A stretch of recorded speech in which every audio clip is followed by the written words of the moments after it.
And last but not least, any inspiring words for the youth or up-and-coming dancers? What should they look out for? I mean, specifically, the thing that I've learned in the past year is, are twofold. I've seen one thing about hard work. I had a very serious back problem that I thought was going to stop me from dancing completely in 2008. I was diagnosed with bulge disc in my back, and I thought I wasn't going to be able to dance anymore. I was really downtrodden, but I was just thinking of different ways that I could stay involved. That problem compounded, it started hurting my knees, and I thought, man, I'm just not going to be able to do this. But with hard work, you can train your body, you can be better at training your body, putting things together.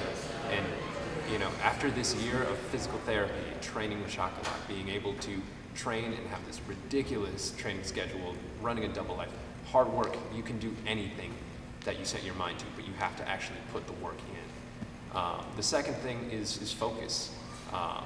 I've been able to see a lot of dancers, and myself included, we all went through a phase where we wanted to learn everything about every style, and we wanted to be masters of everything. But it's really difficult to be a master of everything and learn everything at the same time. You need to focus. You need to focus on one thing, because if you focus on 18, you're going to spread yourself too thin.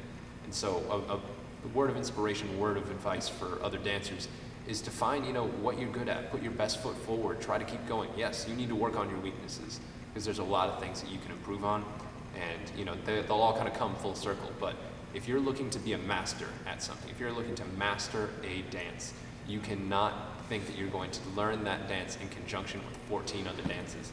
It's just not, it's not possible. So, I think that will be the key to a lot of dancers' success, if they can focus, set their mind to something and put a lot of hard work in. What do you hope to accomplish as a dancer?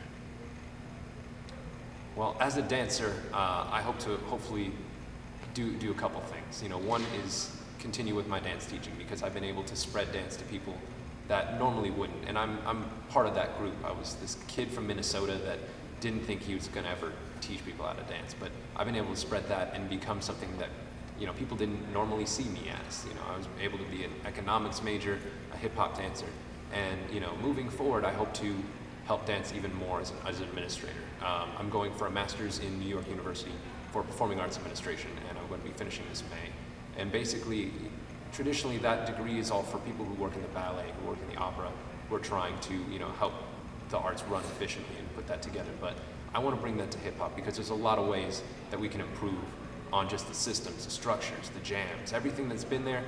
It's great. The product is wonderful. Everybody here at Hip Hop International knows the power, the love, the great energy that comes with it. But it could be stronger as far as the framework, everything like that. So that's why I invested a lot of time into my education towards going and trying to give back and make hip-hop more legitimate as far as other people's view of it. We already know it's legitimate. It's something that has its own culture. But in order to be recognized and to be a little bit more legitimized in other people's minds, we got to step our game up on other fronts as well. Artistic is really high level. You see all the the amazing talent here, but you can work on a lot of other things. And so once we have mastered one, we can start working on another. Okay. How has the discipline from your culture helped you with your dancing to move yourself forward? Well, the discipline, that I learned, my family worked really hard to get where they are. My grandfather, was a gardener, but put 3 kids through college. My parents, worked crazy hours to get to a very nice situation where they are right now. And really, it's not taking anything for granted, and that's where I've been able to continue with that. I've been put in really great situations, where I've been given the opportunity to be by, masters like Shockalock, to be, seen at my dance studio and be able to help out and teach there. But really, it comes down to the hard work that was, part of my childhood, that karate, those push-ups, everything that came along with that. There's no easy way through it, and I understand that. So now I'm working out maybe 3-4 times a week with trainers here and there. My sports medicine doctor is a godsend. I love him to death. And they've been able to help enable me. It's something where you can't do it alone, but you need to put as much work into it as you possibly can. I noticed you mentioned education and NYU. Do you find that for you that that is the necessary approach as far as getting your education or furthering your education and also continuing to dance? And if that's the case, how do you balance the two?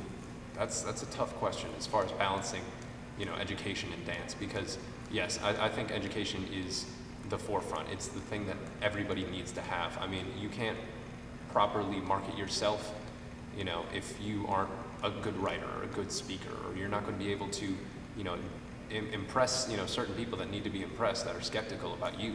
You have to convince people. You can't always think that you're going to get a handout because, somebody saw you randomly and you're going to be discovered. You have to work and hustle for this. So for me, I'm a big proponent of school, not because particularly, one class will teach you this or one class will teach you that, but overall it will mold you into somebody that can present themselves well, and you'll be able to have knowledge of an entire world. It's not one specific subject sometimes that's going to help you out. It's being able to write well. A lot of times when I work with, in marketing, I work with some dancers that, they give me a bio and I try to put that bio up, and that bio is extremely, poorly written and nobody will be able to understand it. And you're talking about yourself. So when it comes to that, you need to really step your game up as far as, being able to write, speak, communicate well. And those are things that I think are lacking just in general in America now with the advent of, text messaging, like web speak and all that. But that's something that's really important, and people value that.